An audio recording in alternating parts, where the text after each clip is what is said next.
There were a few drowned corpses alongside the human-faced dogs and ghouls. Could these drowned corpses be fresh ones? It was entirely possible, given that there had been heavy rains a few days ago that might have killed them. Monsters, whether just an hour old or a week old, wouldn't care much about such things. While some can become more dangerous with age, none of them are ever like helpless infants toddling around. So whether they were newly formed or not didn't matter. What mattered was their numbers. There's a lot. It was the whip escort who spoke. Yes, there were a lot. The sheer number was a problem, but so was the variety. Among the 3 types of monsters ahead, there were also more dangerous beasts that caught the eye. Usually, beasts are less dangerous than monsters, but there are always exceptions. The easiest example is the bear beast. Even when a bear isn't a beast, it's a dangerous animal. Naturally, when it becomes a beast, it's even more threatening and dangerous. 2 of these easiest examples were raising their heads among the monsters. One of them had a head noticeably larger than the other. Drooling with eyes bloodshot, the bear beast stood out vividly. Rem, seeing this, spoke. That's a friend of the religious freaks. Seems so, Ragnar replied. If Auden had heard, it would have been his usual chance to smile kindly and ask if they wanted to stand beside his god. But the bear was different from Auden. It didn't smile. Instead, it beat its chest and roared. The sound reverberated through their entire bodies. It was a roar that momentarily paralyzed its prey. It seemed like the signal for something. They're coming, Dunbachel said, and the monsters surged forward like a wave. They began to charge. The human-faced dogs pushed off the ground, dirtying their bellies with mud. The drowned corpses flailed their arms, running toward them. The ghouls stretched out their hands as if showing off their claws, then clawed at the ground, pulling themselves forward with force. Their numbers easily exceeded 100. With every move of the monstrous horde and the bear beast, the ground trembled underfoot. If the people here were ordinary, they wouldn't just be in trouble but facing death. It was a terrifying scene, enough to make anyone freeze in fear. However, the humans gathered here were far from ordinary. If they were prey, they would have been frozen by the bear's roar. But these were people completely free of fear. No one here would be paralyzed by the sight of that beast. Whump! Crack!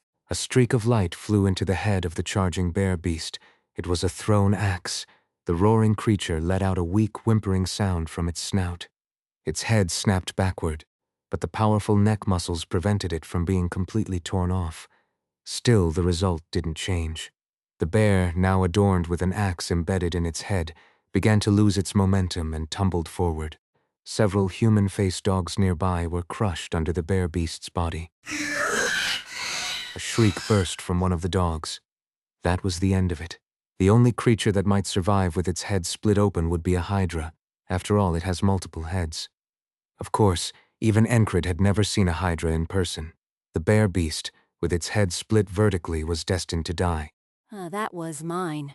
Dunbachel grumbled in frustration. The distinctive scream of a ghoul echoed loudly. With indifferent movements, Ragnar and Jackson cut through the heads and limbs of the ghouls as if pulling out weeds. Their motions were fluid and minimal. They minimized their steps and cut down every enemy that came within their reach. Enkrid joined in as well. It's said that normally it takes 3 well-trained spearmen to deal with a single ghoul. If well-trained, a soldier could take one down alone. But even if 1,000 of these came, Enkrid would survive. As long as I keep striking and retreating. If you're alone, that's one way to do it. But what about while escorting Krang? You could fight while carrying him, no problem. However, this time, he wasn't alone. He was with his company. There was no need to evade.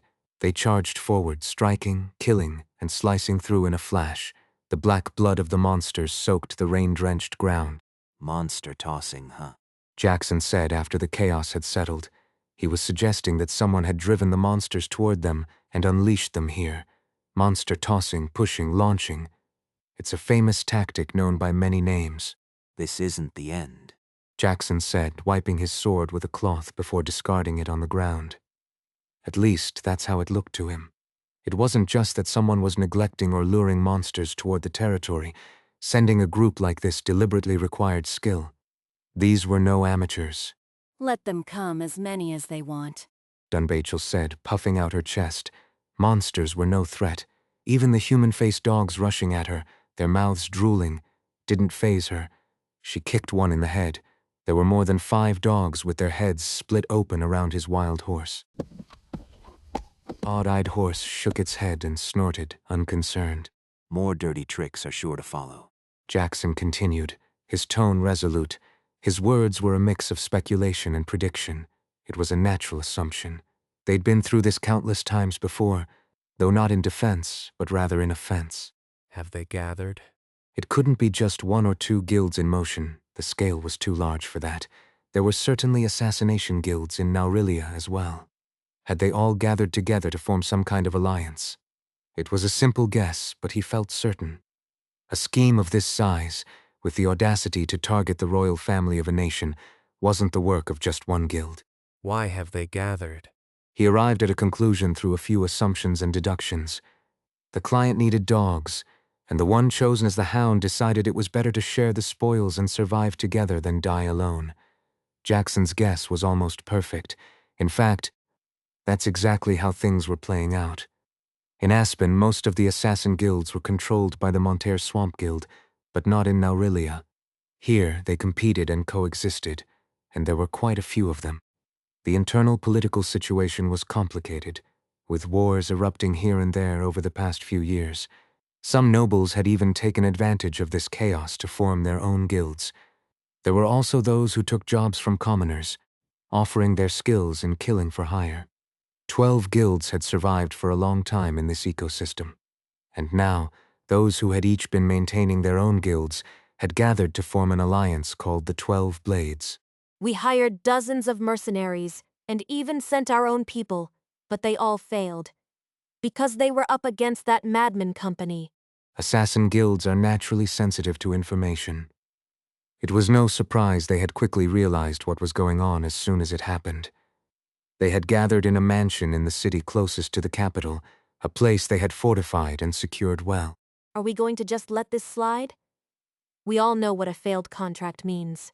Among the 12 Blades, there was always a leader with the most influence. The woman who had led the largest faction before the alliance spoke to everyone. We need to do everything we can. Failure meant death. The client was inside the royal palace. Failure or surrender would both lead to the same outcome. To survive, there were only 2 options: abandon everything and run. Or succeed. She, along with the other guild leaders, naturally dreamt of the rewards that would follow. Abandoning their established power base to flee? Not a chance. If they had to, they'd take the risk and ensure success. After all, the ruler of the country was about to change. Naturally, there would be rewards for those who contributed to that. They couldn't just throw everything away now, not after coming this far. They'd set aside their pride and united completely. With everyone on the same page, the woman continued. We're up against those who've made names for themselves on the battlefield. Beating them in a direct fight is out of the question. Let's fight on our stage, using our methods. Exactly. The man who had become her lover was the first to respond. That's obvious. Even the other guild leaders, some of whom were jealous of her, nodded in agreement. They took action accordingly, moving in their own way. Their opponents wouldn't know all the tricks of the assassins, so they'd fall for them at least once, and once was all it would take. After all, even if some of them had experience hunting bounties, they wouldn't be able to predict the carefully laid traps of trained assassins. Their foes had survived battlefields, yes, but this was different. Their judgment was clear. Help me, please. A voice called out as they traveled along the road. A young man, barely out of his teens, lay sprawled on the ground. He appeared to be caught in a trap. He was bleeding heavily from the ground beneath him, and when he spotted Enkrid's group, he desperately began to plead. Please help me. My father is a landowner who oversees tenant farmers. I will repay you, I swear. He spoke through a flood of tears. How did you end up like this? Jackson asked, stepping forward before Enkrid could. His tone was different than usual. It was like when he imitated Kreis. He was pretending to be kind and friendly. Well, I was on my way to sell wheat, and when I woke up... The young man didn't even seem to know how it happened. Should we help him? The whip escort asked. He wanted to move past quickly, sensing something was off. Enkrid looked at the young man caught in the trap. He seemed genuine. Please, Dabal. Tears and snot poured from his face as he continued to speak. His last words were slurred, as if he had bitten his tongue. It's a trap. Looks like they've set up several around him. Jackson said as his gaze scanned the area around the young man. The ground sagged in places, and there was a faint poisonous smell in the air tickling their noses. If we leave him, will he die? He'll die. That's what the trap was set for. It was a trap they could simply ignore, but that's exactly what the enemy wanted. If we ignore it, they'll claim we killed him. A double trap, huh? Enkrid asked, and Jackson briefly explained the situation that was likely to unfold. It was a prediction of what would happen once they reached the city for resupply and rest. It was a trap of a no-win choice. If they tried to rescue him, they'd have to cross the trap. If they ignored him, they'd be dragged into a troublesome situation when they entered the city later. You killed my son. That's what the supposed landowner would shout, using everything from hired actors to hostages, threats, or poison, all to manipulate the situation.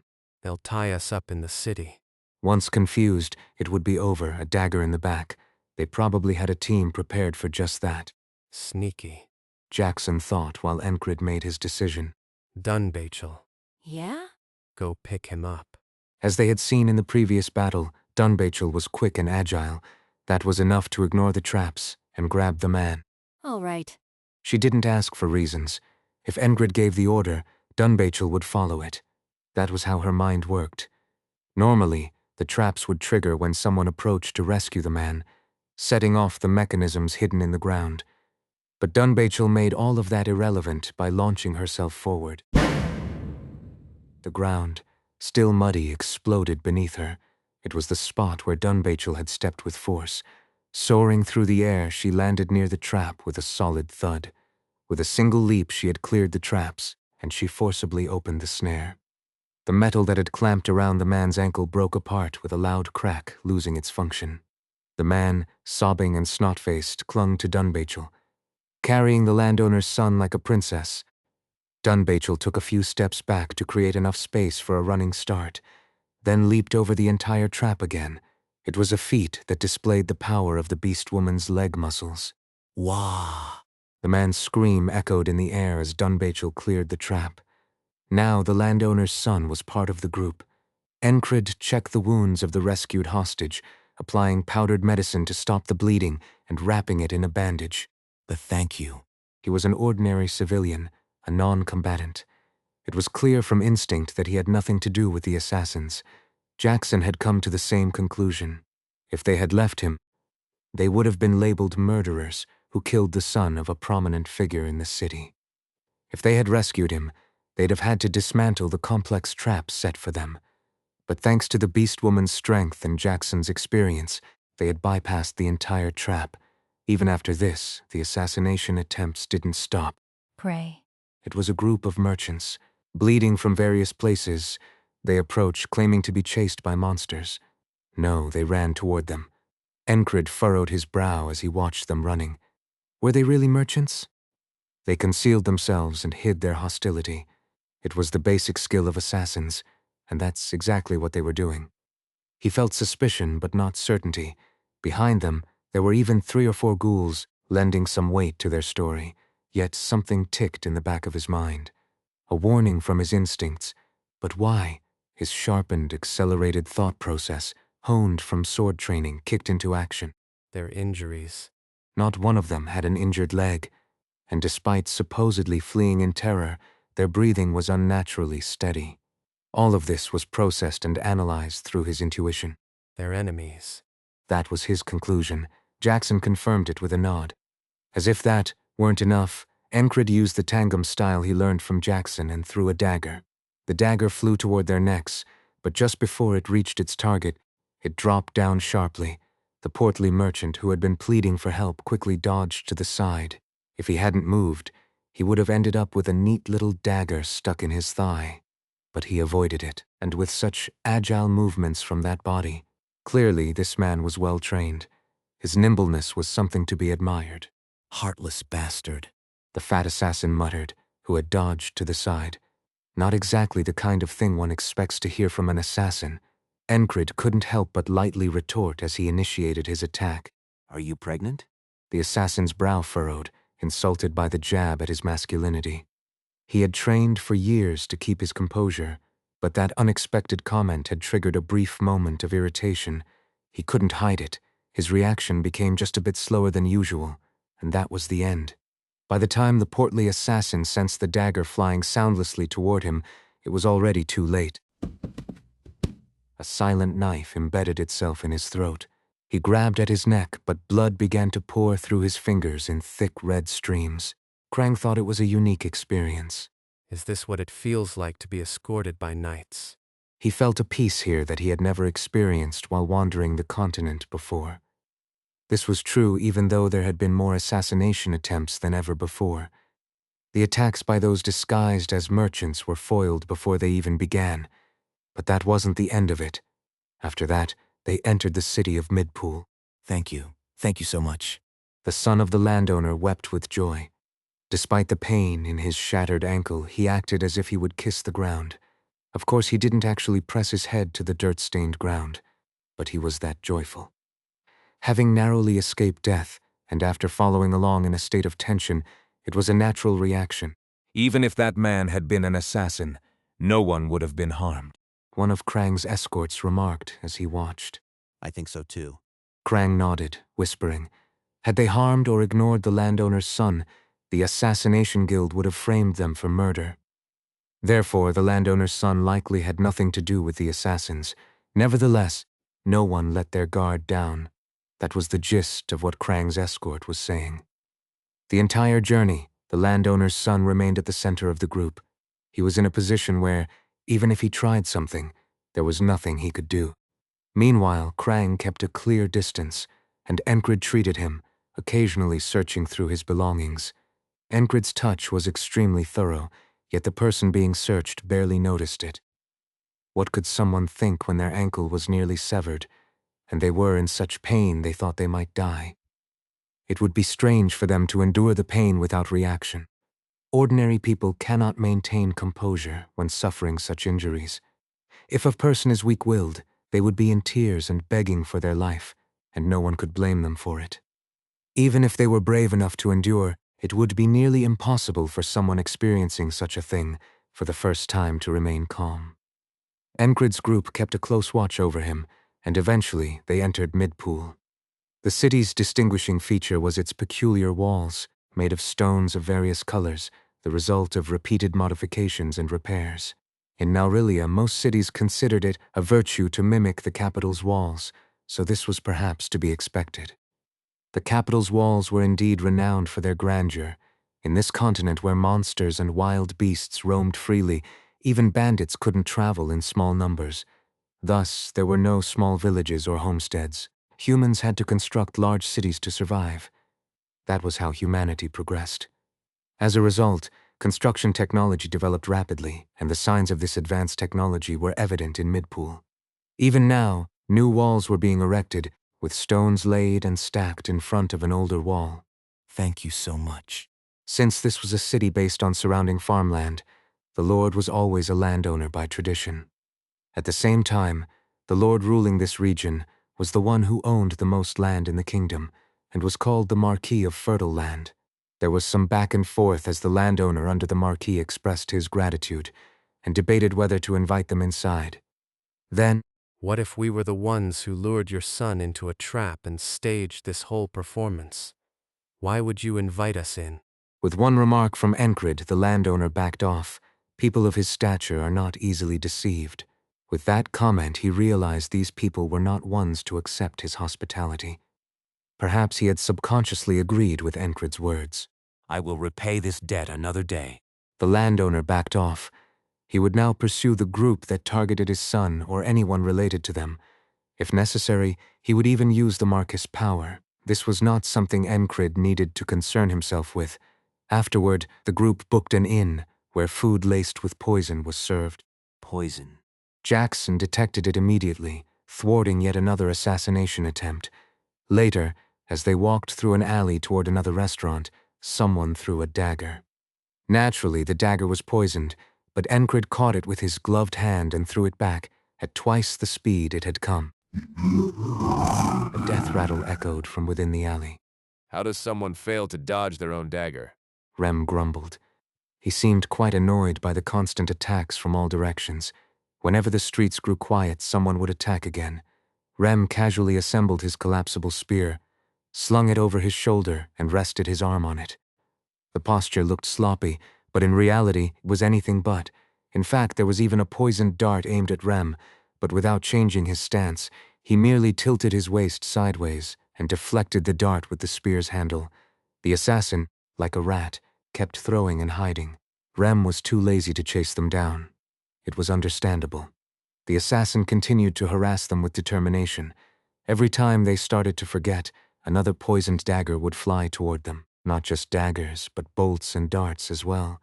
And they weren't just targeting Krang. They aimed at the entire group, but to no avail. It was pointless. Sometimes random attackers would jump out, but they were dealt with swiftly. They weren't skilled assassins, just a group of vagrants.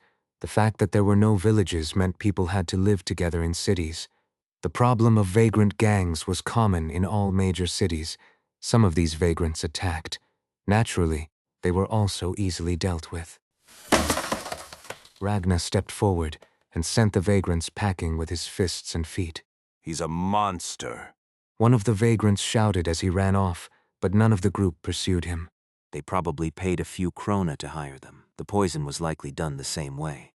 Jackson mentioned that the inn's waitress had put the poison in the food, but Enkrid didn't question her.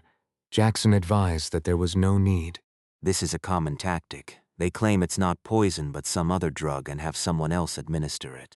Krang listened closely to Jackson's explanation. It was a method he hadn't heard of before.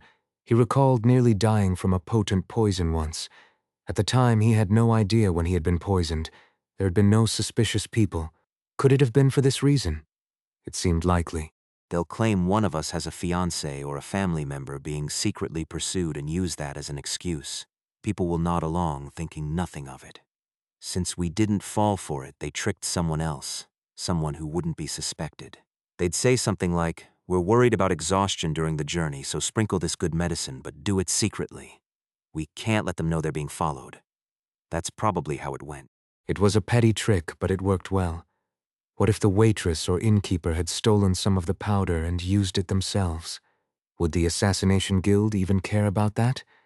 Instead of a poison that takes effect immediately after consumption, they would likely use a poison that causes convulsions after about a day. Fortunately, the innkeeper and the waitress had a conscience.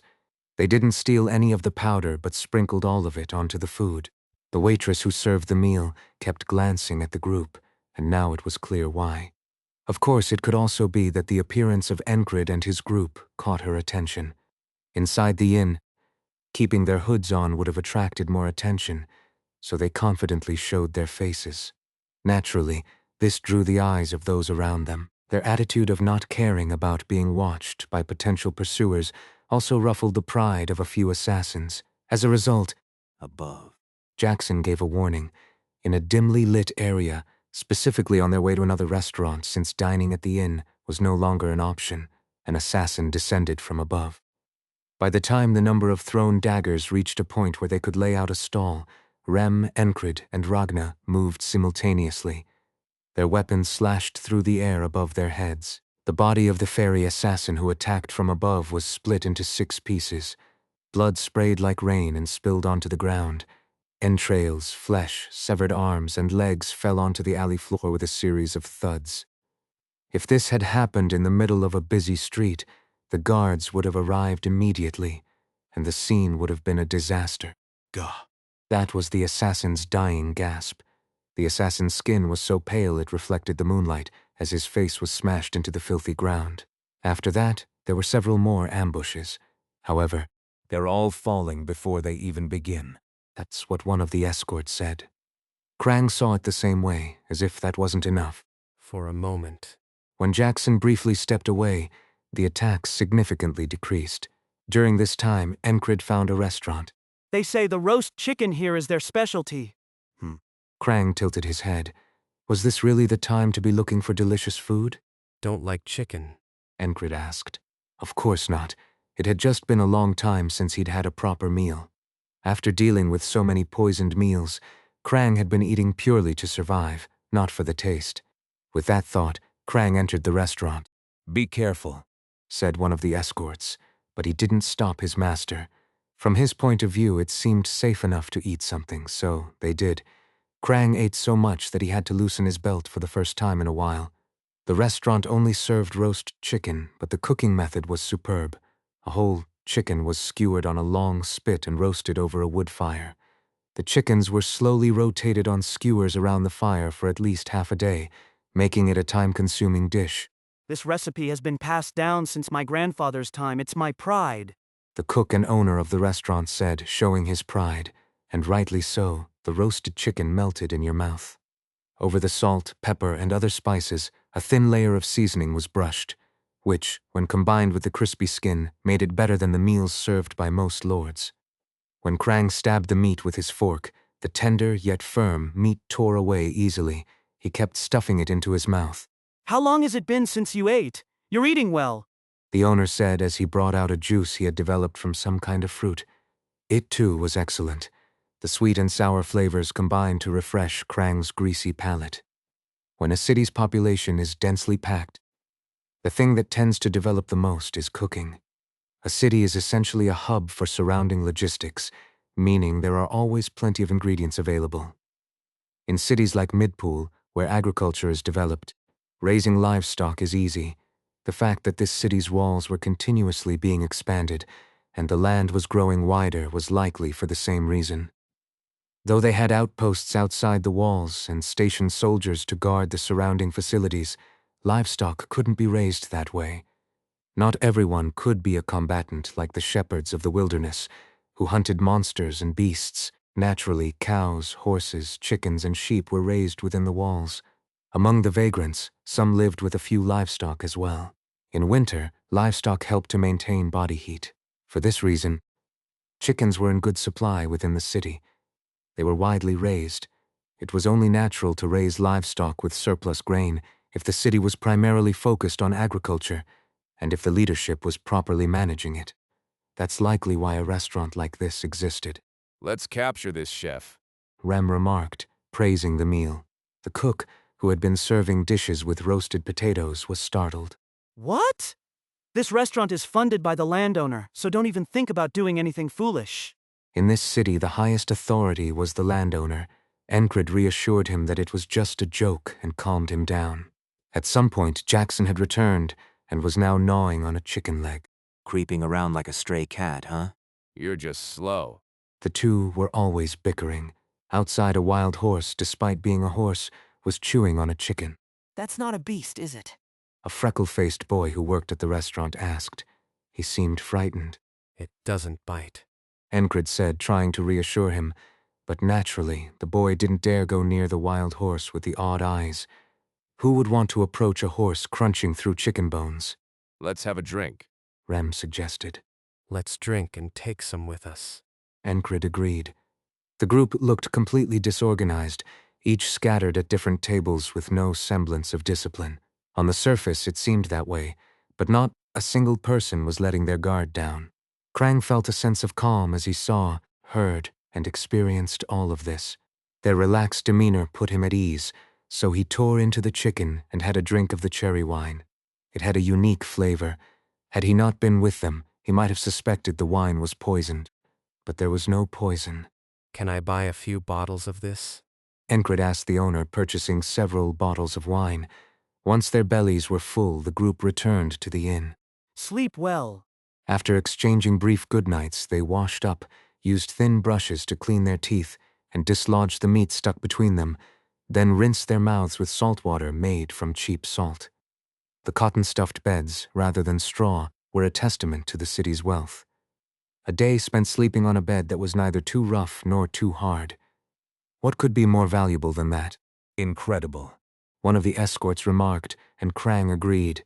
They spent the night without a single ambush. It's because that red-haired fellow disappeared. Sharp's insight helped him see the situation clearly.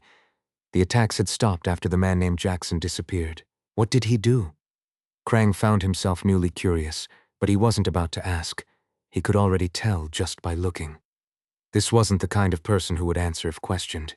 As they left the city, the desperate efforts of the assassins continued. Yes, desperate was the right word. You won't pass through here. A man claiming to be a former champion of some arena charged at them. I will. Dunbachel, a beast woman, stepped forward and smashed the man's face with her knee. She struck the man's spear with her scimitar, sending it flying, then immediately rushed forward and did the rest. Pushing off the ground with her left foot, she drove her right knee upward. It was an excellent display of martial arts. The champion, his face caved in, collapsed onto the ground.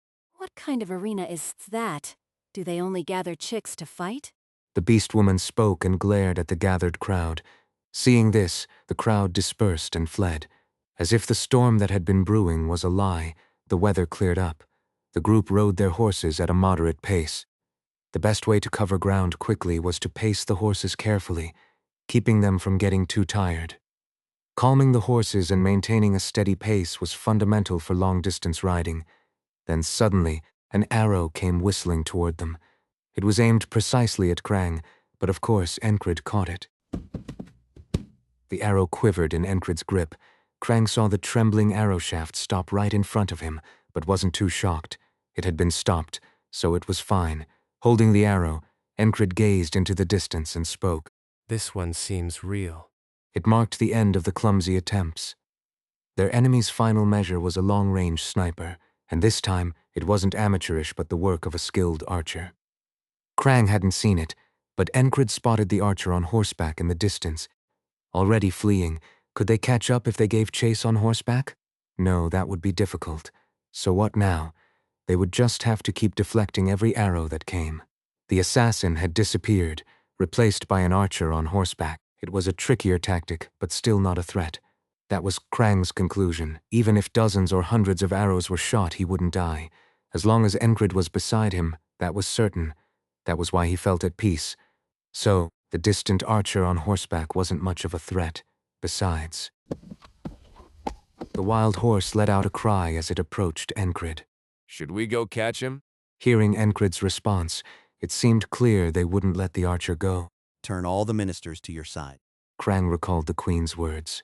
It was a meeting held in a secret location, not in the audience chamber. What was the first question back then? Krang thought back to that moment. It was when Enkrid had spoken to the wild horse with mismatched eye colors. Shall we go? Ah, that crazy guy. Where does he think he's going? And why does the wild horse nod as if it understands? In that moment, the conversation he had with the queen came back to him, word for word.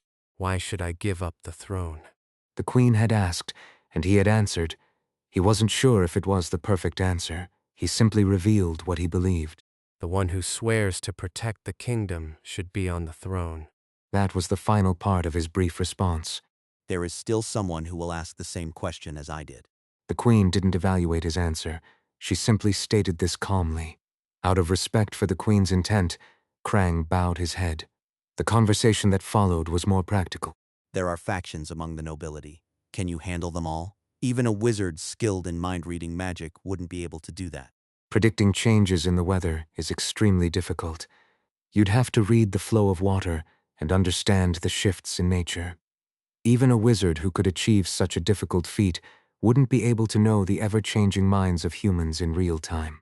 I could predict how much rain will fall next month, but I won't be able to understand the mind of the farmer standing before me, ready to till the land. That's something a famous wizard once said, which became a renowned saying across the continent. Whether those exact words were spoken is unknown, but the meaning the proverb conveys is clear. Someone who swore loyalty to you yesterday could be swayed by a few gold coins tomorrow. That's human nature. Especially in the case of politicians, their hearts change in the morning, then again at lunch, and by evening they shift once more. And come dawn, they could change again. It's unpredictable. How could anyone know the shifting hearts of humans one by one? However, it's possible to lead them toward a desired outcome, through threats, intimidation, promises of rewards, by reading their desires and ambitions. While a wizard may not be able to do this, a strategist or a politician, those whose forte lies in thinking, can read the minds of others. It's not magic but a skill driven by insight. Find out the factions, turn all the ministers to my side. Krang understood the queen's intent. Could he fill the audience chamber with people loyal to him? It was difficult. Any normal person would think it impossible. How many factions exist in the Norilia royal palace right now? Even the queen wouldn't know. There are those who have become pawns of large merchant guilds, those who dream of founding their own kingdom, using their noble territories as a base. Others who have sworn loyalty to grander nobles, and those who have steadfastly remained loyal to the royal family. None of them were on Krang's side, so, yes, it was extremely difficult. However, the process will be grueling, exhausting. It certainly will be, but there is a way. Krang nodded when he heard the queen's words. As you command. May the goddess of luck stay by your side.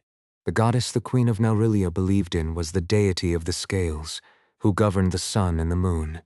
A god of justice and fairness, never leaning to one side. And yet the queen spoke of the goddess of luck. That was how much hardship Krang was expected to face in the days ahead. May fortune and the fairness of the scales be with you. Krang concluded the conversation by invoking the deity his sister believed in. The queen had no children, so there could be no heir.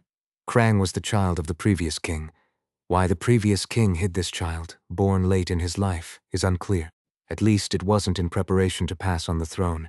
But things became tangled, then even more tangled, and the palace turned into a chaotic marketplace. No, not a marketplace, but more like an arena. Some swelled their bodies with false bravado, while others hid daggers behind their backs. It was Krang who had stepped into such a place. Turn the ministers to your side. Those words from the queen replayed in his mind repeatedly since their meeting. For that purpose, Krang made dozens of plans each day and decided on dozens of strategies. There was a way, though the process would be arduous. That's why he constantly felt a splitting headache. Laughing out loud at Enkrid helped ease it slightly, but the dull pain still throbbed in his head. Krang had grown used to it. It was part of the path he was walking, a path better described as thorny. He knew it well, but that didn't mean he had any intention of turning back or giving up. The man before him had shown him that, hadn't he? What do you want to become? A knight? He asked, and he got an answer. It wasn't laughable. It was much better than hearing someone who'd spent their life lounging around some estate on the outskirts, reciting poems, now aiming for the throne. Most importantly, the answer felt sincere. The words of the queen and Enkrid swirled and mixed in Krang's mind. It could have felt overwhelming, but he remained calm. The headache should have gotten worse, but it didn't.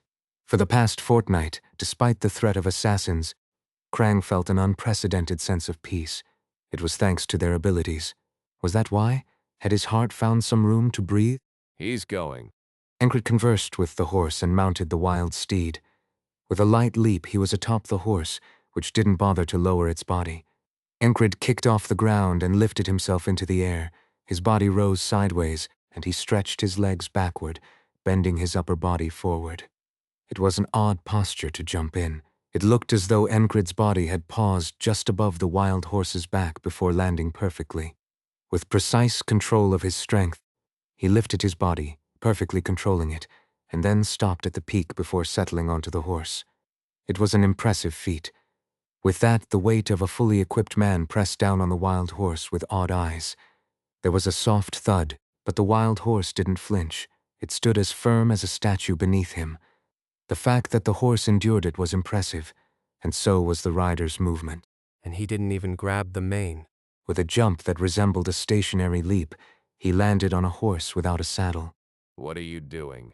Behind him, Rem asked Enkrid, while Ragna silently observed Dunbachel watched with curiosity, and Jackson looked on with an odd expression.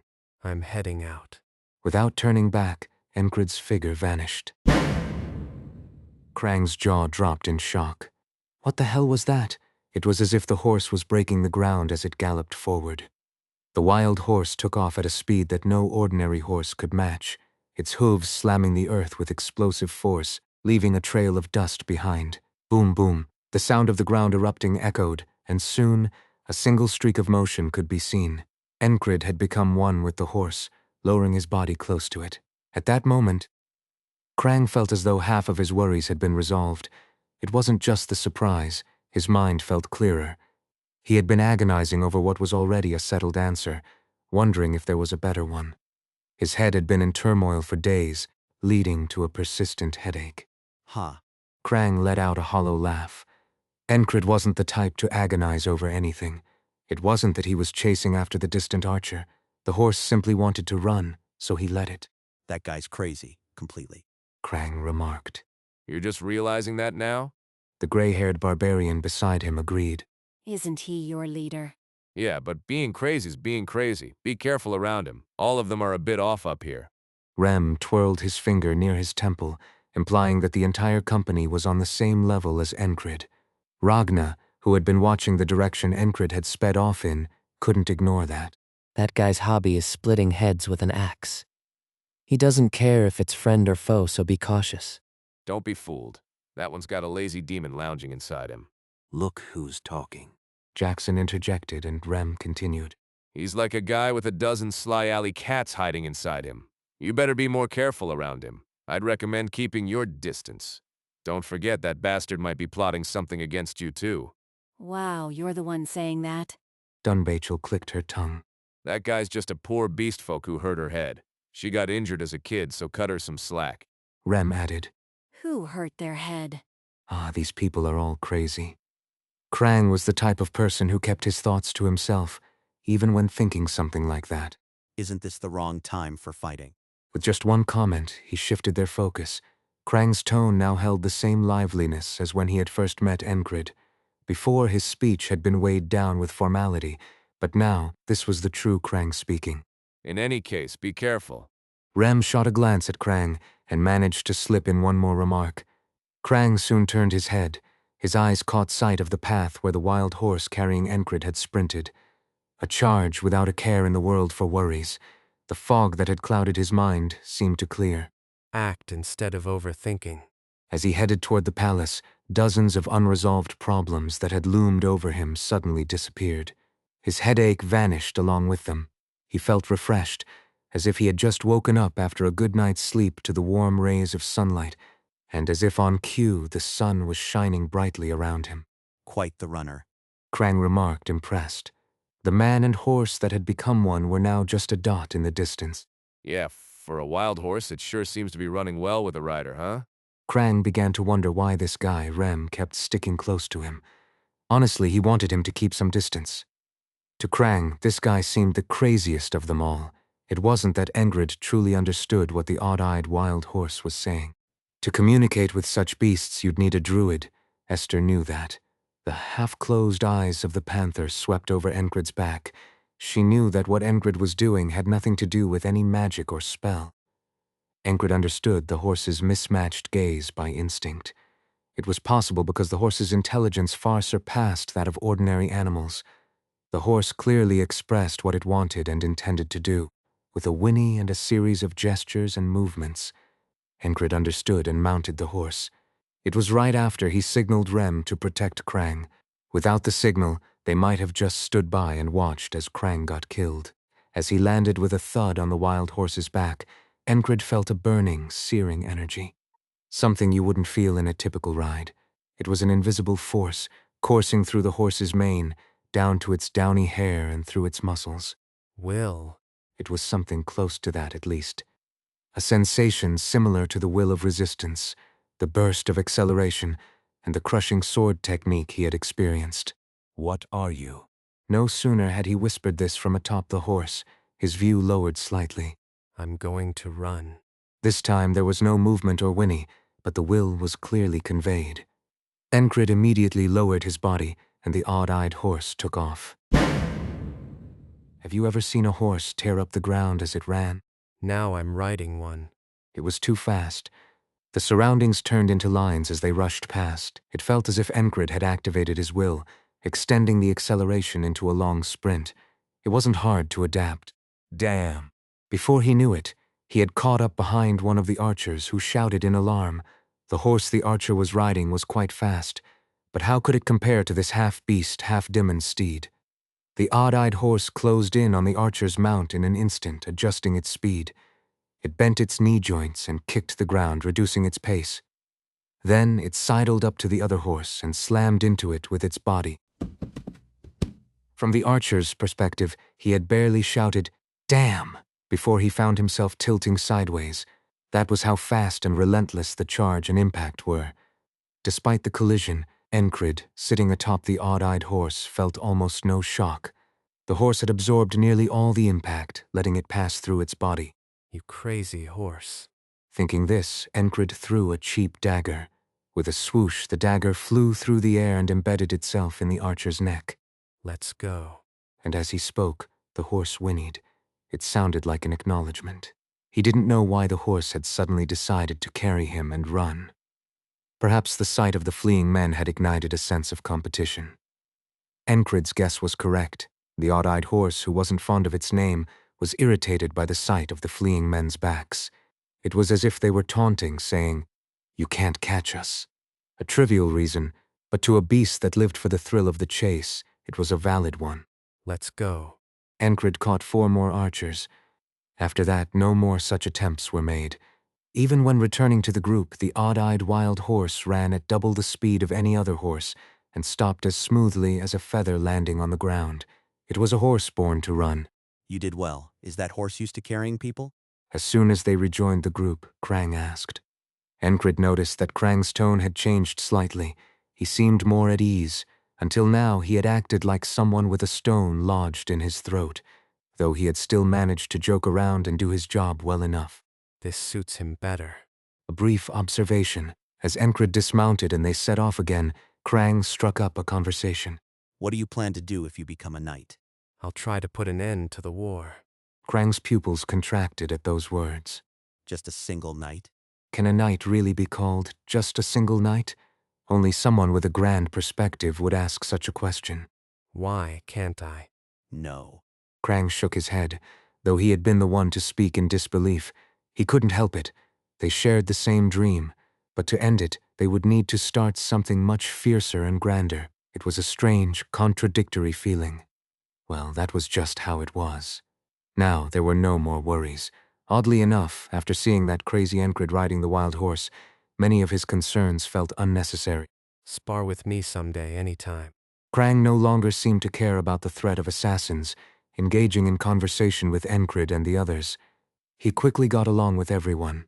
More accurately, he managed to exchange a few words with each of them. They say you often get lost? No, I just prioritize going the right way over getting there quickly. He spoke with Ragna.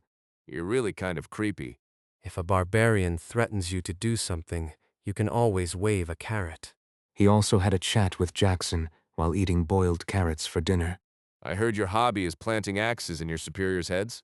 Who says that? It's not a hobby, it's a specialty. Krang and Rem laughed and bantered together.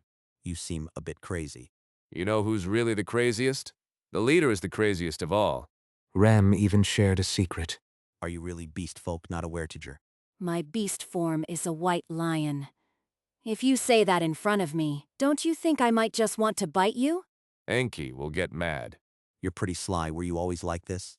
There were even moments when Krang teased Dunbachel. After all this banter, they found themselves almost at the capital of Naurilia. They had arrived after riding for more than 2 weeks straight. Why won't it let me ride it? Rem had repeatedly tried to mount the odd-eyed wild horse, but with no success. Moreover, Enkrid didn't try to ride it again either. It seemed to suggest that they use other mounts when traveling at a normal pace. And so, they reached the capital, a city with the sturdiest walls stretching long on either side, more than any other city. The heart of Naurilia, where the king's chambers and the royal palace were located, the capital city of Naurilia. Krang, gazing at the capital, straightened his back and squared his shoulders. The dawn was breaking, and the sunlight began to shine on the walls. The walls, initially a dull dark gray, gradually brightened as they absorbed the light. At night, those light-absorbing walls would emit a soft glow. It was the ancient power of a spell. The sight of the walls absorbing the sunlight was impressive. Krang, still standing straight, spoke up as he watched. I figured it out. Figured out what? Enkrid, who was also observing the walls nearby, asked. Krang answered immediately. The craziest one is definitely you. What kind of nonsense was this? Had he been hanging out with Rem too much? Enkrid started to worry about Krang's mental state. Stop. As they reached the front of the city walls, A guard blocked their way with the shaft of his spear. Enkrid instinctively surveyed the guard's position, stance, and the direction of his feet. There were 2 blocking the path, and more standing behind. The skills of the 2 in front were mediocre, not even worth discussing. They're at the level of recruits. In Enkrid's group, Madman Platoon, soldiers who had battlefield experience but no proper training were called recruits. This was based on the standards of the Border Guard Reserve Unit. Enkrid's eyes met with those of the senior soldier standing behind the 2. He glared, as if to say, "Who do you think you're looking at?" Clumsy. If it came to a fight, these guys wouldn't even be able to block his sword draw. There were over 20 guards stationed at the gate.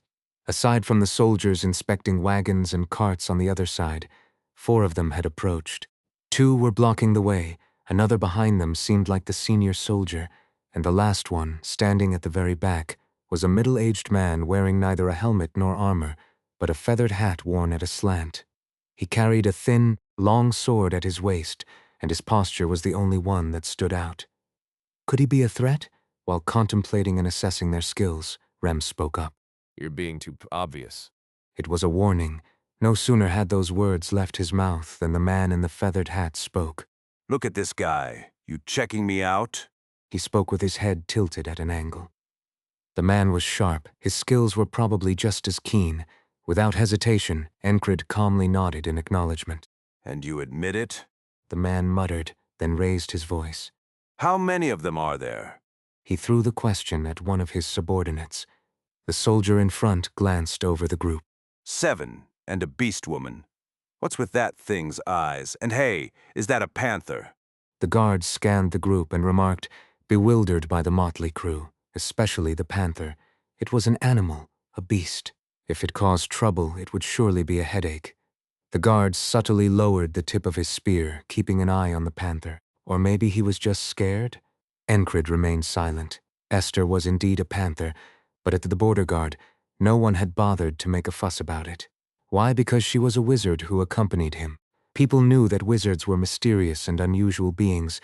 Some still thought of Esther as just a panther, but that was fine too. In their eyes, Esther was simply a pet of Enkrid's. Nobody in the border guard dared question Enkrid's role. But this was the capital. Just getting in was the issue. Should they turn back here? His mission was to escort Krang to the capital. Entering was a separate matter, and it wasn't necessarily his responsibility to ensure they got in. It's fine. As Enkrid was pondering, Krang patted him on the shoulder. Overthinking gets you nowhere. That's something a wise man once told me, though I've forgotten it until now. Wondering what Krang meant by that in this situation, Enkrid looked at him, noticing the glint in his eyes. You're going to become a knight, aren't you? Faced with Krang's seriousness, Enkrid nodded. Of course. Let me ask you again, why do you stand by my side? Krang kept whispering. Meanwhile, the guard's tone was growing harsher as he kept watch in front of them. You can't bring a beast in here without a leash. More importantly, do any of you even have entry permits? It's rare to see people coming here practically begging to cause trouble. Are you mercenaries? The man with the feathered hat chimed in as well. Krang had to ask, because he had spotted a flaw hidden in Enkrid's words. Saying he would protect something without knowing its value was just a hollow statement. Now that his headache had cleared, it was clear. Enkrid didn't move based on such reasons. Saying he would protect something without knowing its value was a calculated response. What was the reasoning behind that calculation? Krang was curious. From Krang's perspective, Enkrid was a straightforward man who marched ahead without hesitation. Such a person wouldn't normally calculate and make excuses about value.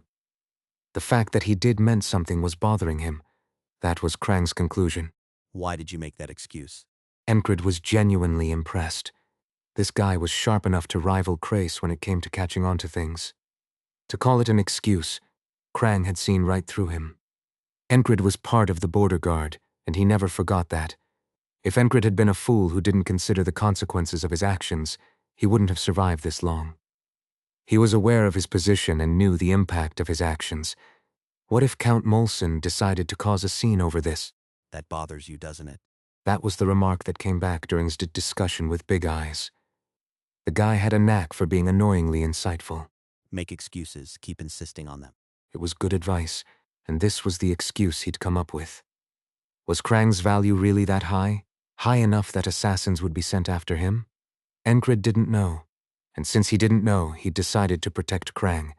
Since he didn't know anything, he just dealt with things as they came. That was all. His stance was simple. I don't know. But Krang had seen through all of this and asked. Can you drop the excuses and just tell me? That was the real meaning hidden in the question. You. As Enkrid spoke, he thought, if a knight is someone who protects, then a king is someone who governs. Enkrid didn't have some burning loyalty to protect Norelia. He wasn't someone bound to this land. He was just born here. But that didn't mean he didn't love anything about this country. Enkrid cared for the small town where he was born.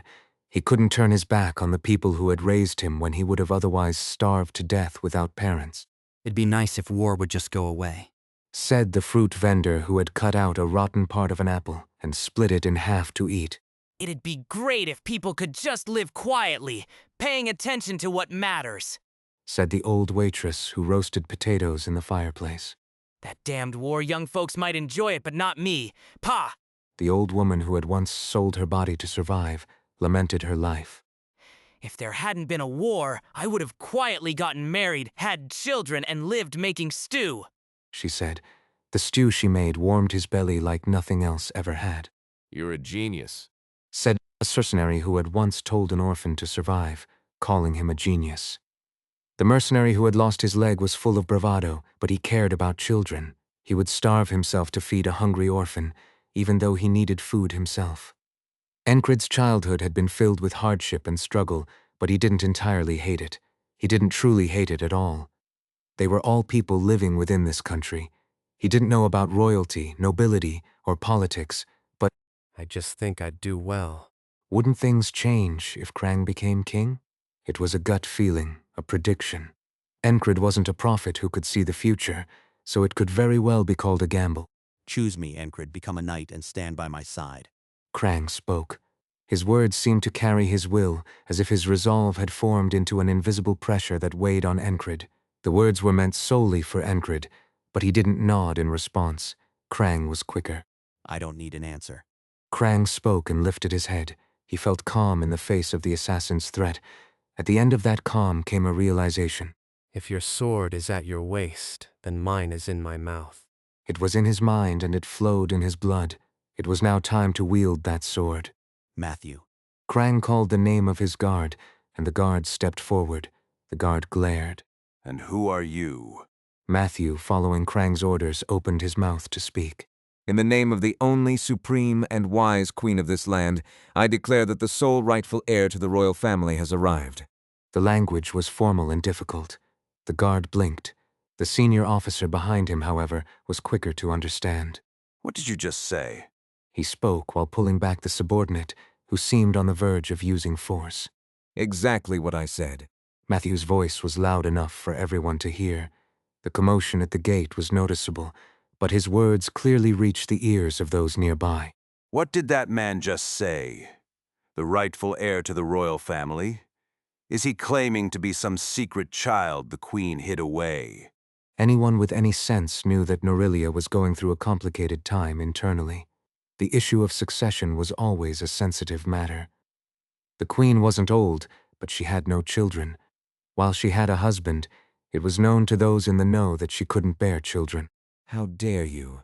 Matthew's voice rang out for all to hear, though it was directed at the senior guard blocking their way. My master is a descendant of the Naurilia royal family, by the name of Dianath Rangdius Nauril. The names of royalty are traditionally long. This is because royal names often incorporate letters from the names of ancestors. In comparison, Krang's name was short. This was because he had lived in hiding as a bastard child. He had only learned his full name when he grew older, and so, Call me Krang. Krang spoke, using a skill that was almost like ventriloquism, though no one knew where he had learned it. As Enkrid glanced over at him, Krang continued. That's my real name, after all. He had been called that since childhood, so it was his name indeed. Krang's words didn't sound like a lie. I was wrong. Enkrid had always thought Krang was just an alias. Looking at it now, It seemed like the name had been created from the first letters of Kadianath, but when Krang said it was his real name, it likely meant he had been using Krang long before. Lower your head in the presence of royal blood, Matthew shouted. This is the first I've heard of a prince. You'll need to prove it first, don't you think? The senior soldier said, as even the man with the feathered hat, the guard captain, stepped forward. He was the commander of the southern gate. In response to the commander's words, Krang took a step forward. What do you need from me to prove myself? Pretending to be royalty is a grave crime. Then take me in and drag me away. As Krang spoke, he pulled a pendant from inside his chest. It wasn't a complete piece. It was just half. It was the pendant Krang always wore around his neck. Even though it was incomplete, the royal family's crest was clearly visible on it. It was far too ornate to be an imitation crafted by unskilled hands. The pendant was smaller than a palm, yet even as half a piece, the royal crest was unmistakable. 3 swords, a round-headed figure, and the sun tree with flaming mane. It was the symbol of the royal family. The half-pendant Krang carried bore the head of the sun tree. My sister has the other half. Only the queen could confirm Krang's identity with this, but should they let him in just based on that? The guard captain was in a difficult position. Just then, I will vouch for him. The voice came from behind the captain. When had he arrived? I, Marcus Vizar, vouch in my name that this man is indeed the rightful heir and a descendant of the royal family. The guard captain knew the matter was now out of his hands. Let him in. There was no other choice. Overriding the backing of a name like that of the Vizar family was not an option. From here on out, the issue would be handled within the royal court, by those who dealt with politics and death alike. The guard captain's job was handling steel, not words. But he couldn't just let them all through without caution. I'll hold the rest of them. Of course, the guard captain wouldn't get his way. They're all my people. Are you going to hold them? The blond man, who had just revealed himself to be of royal blood, approached with a sly smile. What a mess I've gotten into. If he let them go, the nobles would surely roast him later. If luck was against him, he could even be accused of letting rebels in and lose his head. But if he gritted his teeth and stopped them, well, if this man really was royalty, he'd lose his head all the same. Even an average fool wouldn't impersonate royalty in the capital, and especially not in front of the guard captain. So the chances of this man telling the truth were high. Thus, he was stuck with no choice at all. Krang, still smiling, spoke again, each word piercing the captain's heart. What noble, what commander would ever say such things? The guard captain had never heard anything like it in his life, and it sounded like a command. Say I insisted. Say I forced my way through. Say it was all because of me.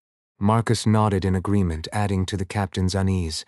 A tingle ran down his spine. The guard captain was 40 years old this year. At his age, he found his chest stirred, emotions about to well up. Who is this man? Before he could say anything more, Marcus Vizar approached and gently reassured him. I'll make sure you aren't harmed by this. The guard captain nodded. His eyes remained fixed on Krang.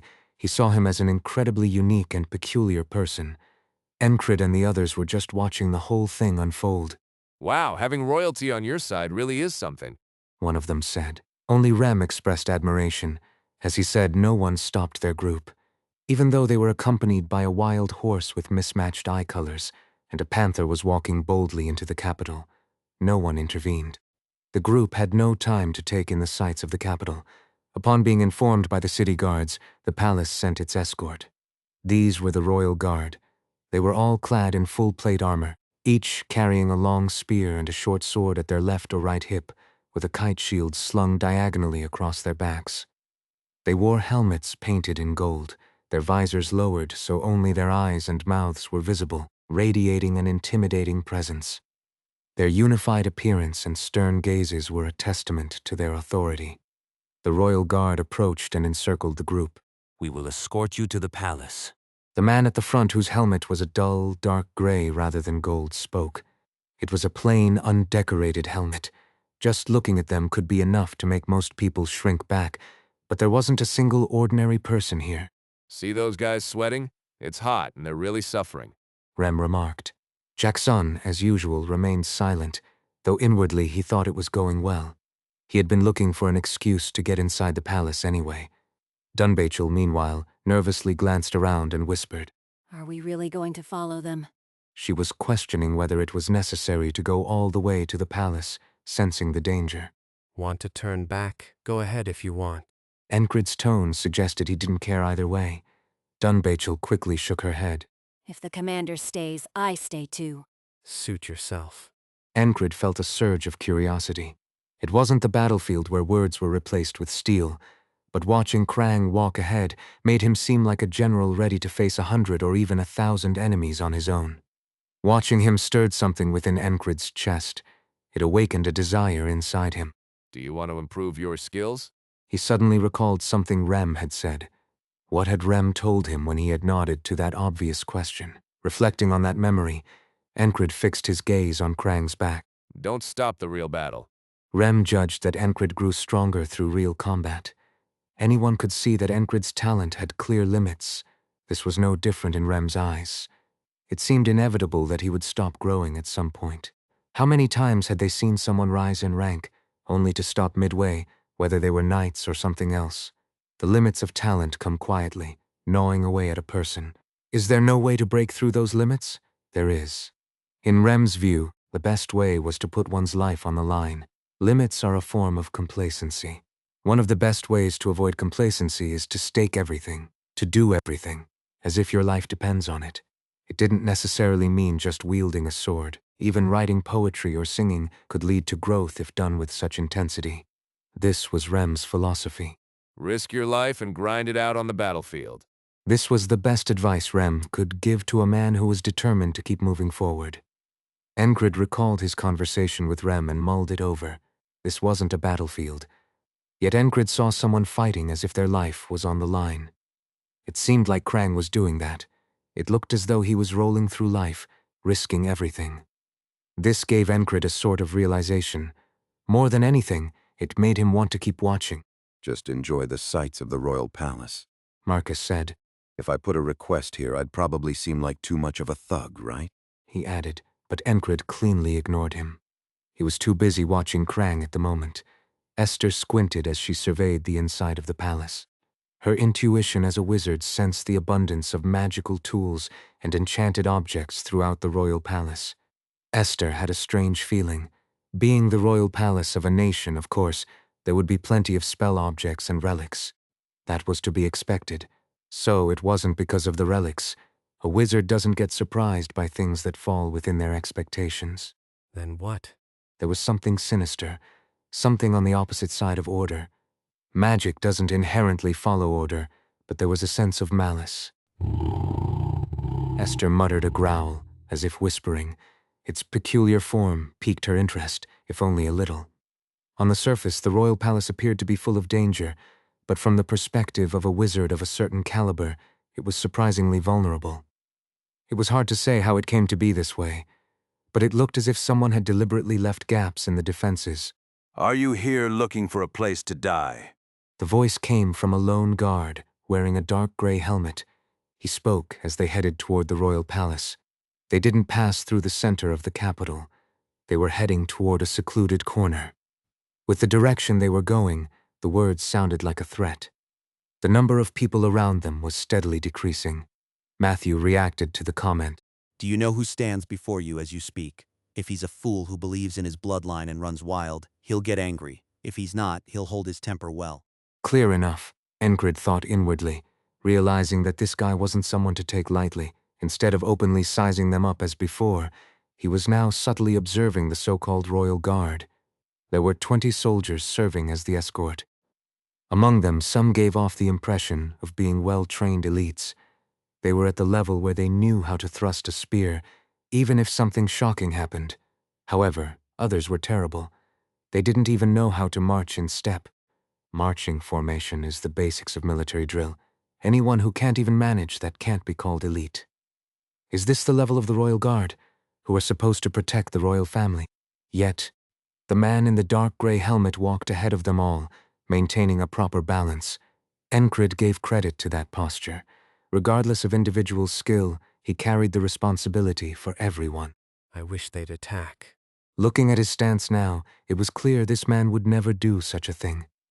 There are people you can get a sense of just by watching them walk. This guy was the type who insisted on a head-on confrontation. Instead of speaking in circles, he spoke directly, and even if he had a chance to stab someone in the back, he would wait for them to turn around first. His walk, posture, speech, and attitude all showed signs of this. He was someone who wouldn't fight without just cause. The exact opposite of Jackson. Enkrid thought, glancing at Jackson, who caught his eye. You seem to be thinking something unpleasant. Jackson said. No, not at all. Enkrid quickly denied it. It was his specialty. This wasn't even a lie. It didn't go against his beliefs. It was simply a consideration to keep his thoughts to himself for the sake of the other person. That's not true. I agree. Rem added. My eyes just got lost. Enkrid said, and Jackson, tilting his head slightly, rejected the comment. Rem and Ragna chimed in next. But do you think they'll give us a meal? Dunbachel added another comment on top, and Enkrid quickly responded to that. They probably will. Instead of just ambushing us. I don't think so. Would the surrounding guards not hear this conversation? Of course they heard it, loud and clear. Arrogant. One of the weaker Royal Guard members spoke, the one who couldn't even march properly. He seemed to be pretending not to care, but even that only proved how weak his resolve was. When facing strangers, especially newcomers, he should have walked properly for the dignity of his group. But he didn't, so he was an idiot. An idiot who spoke as if picking a fight. Enkrid worried about his companions' reactions. What if they all blew up? But before anyone could react, someone stepped forward. With that one word, are you trying to make me look like an idiot? From the front, Krang raised his voice. That wasn't my intention. The man in the dark gray helmet replied. Then shut up. Krang shot back before the man could even finish speaking. He was fiery. And the guy muttering about arrogance in the back. He better keep his mouth shut before I cut off his tongue. A Royal Guard soldier flinched. Out of fear? No. He was angry, and he showed it. This guy was really someone whose limits were easy to see. Besides, despite Krang introducing himself as royalty, it seemed no one treated him accordingly. It's disgraceful that the ones tasked with guarding the royal palace are so loose with their words and hands. Krang rebuked them further. You don't yet have the right to discuss our stance, their captain said. Krang scoffed.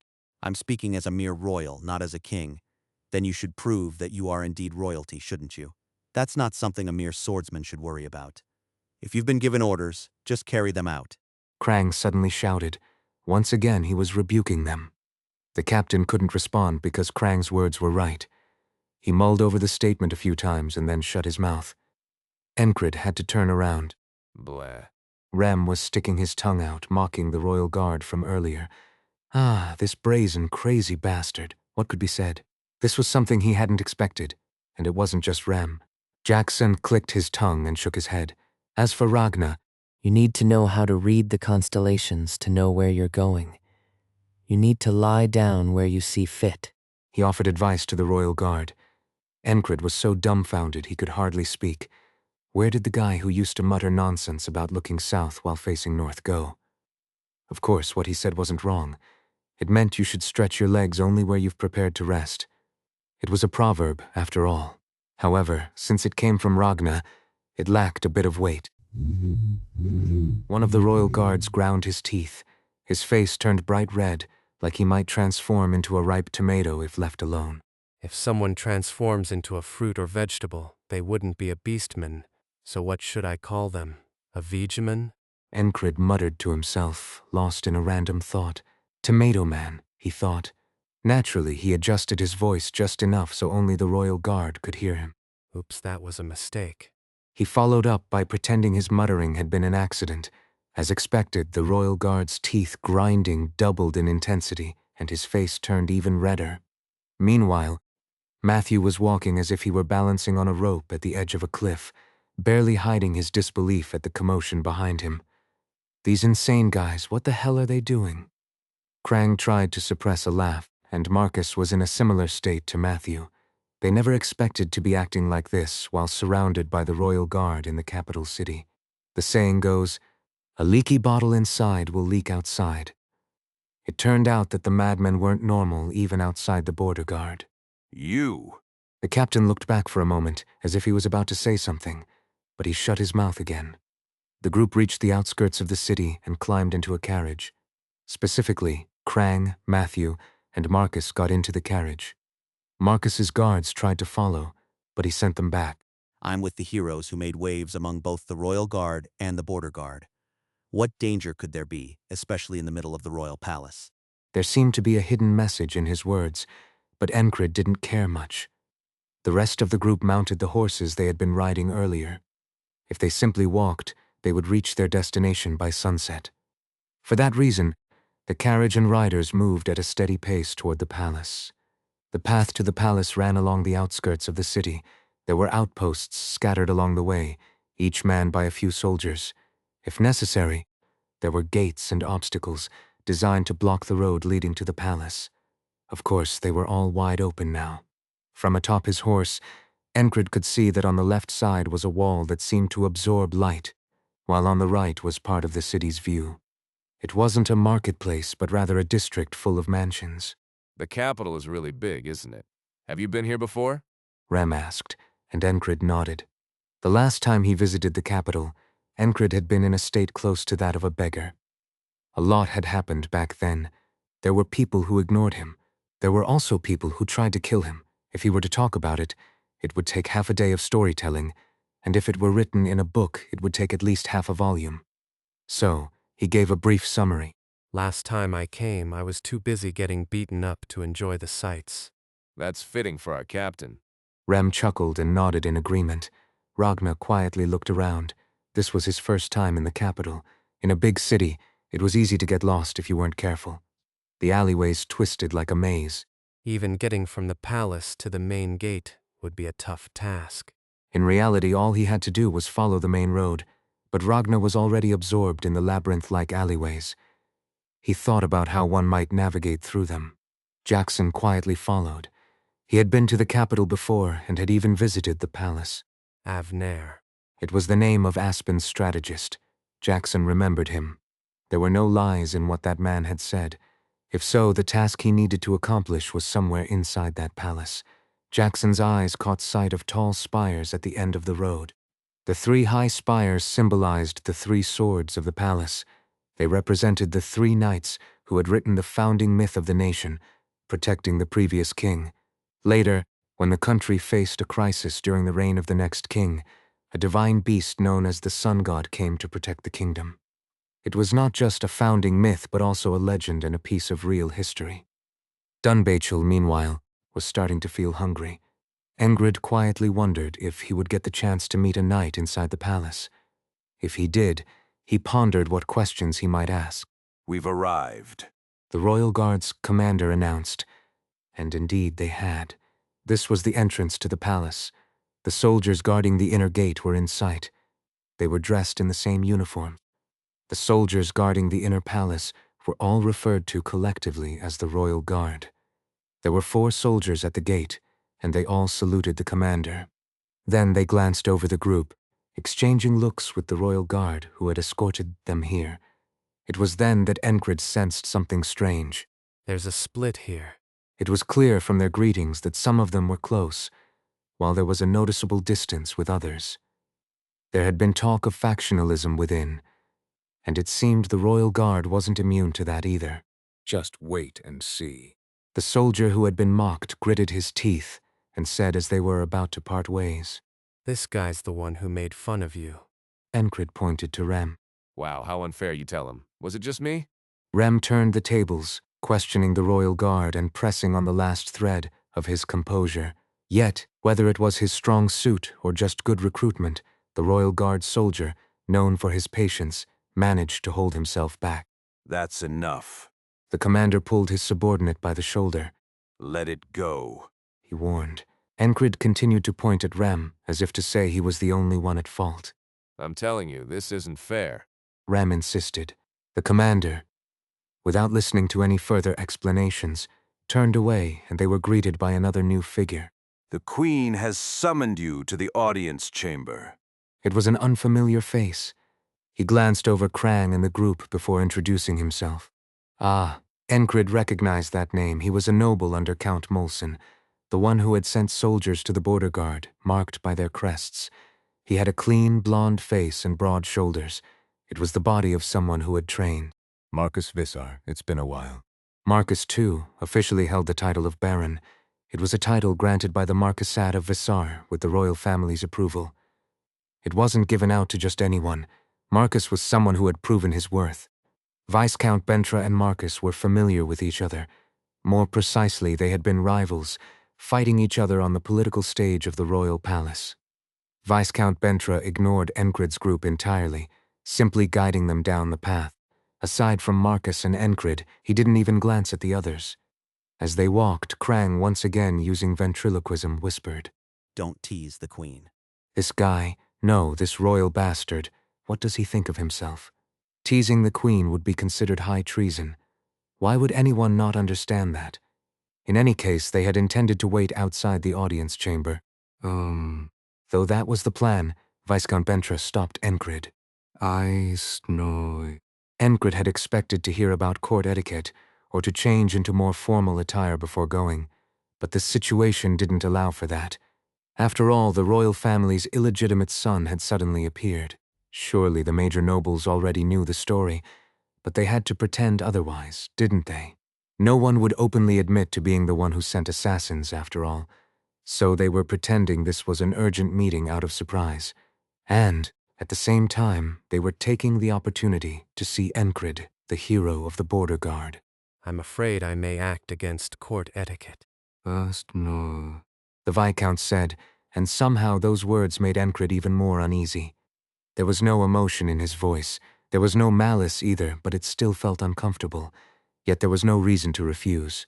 However, did Viscount Bentra not bathe often, or did he have a taste for raw meat?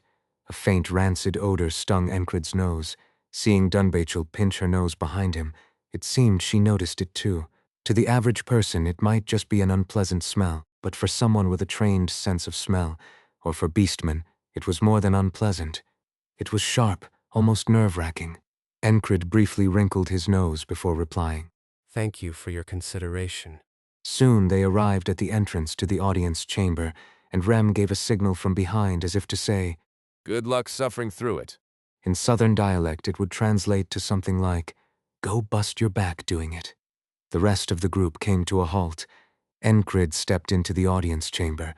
The intricately decorated doors swung open to either side. The guards at the entrance scanned him from head to toe. He had already been disarmed. As he stepped inside, the doors groaned, scraping the floor as they closed. The queen had not yet arrived, and inside the audience chamber were only 6 nobles. It seemed this meeting had been arranged in haste, so only those who could make it in time were present.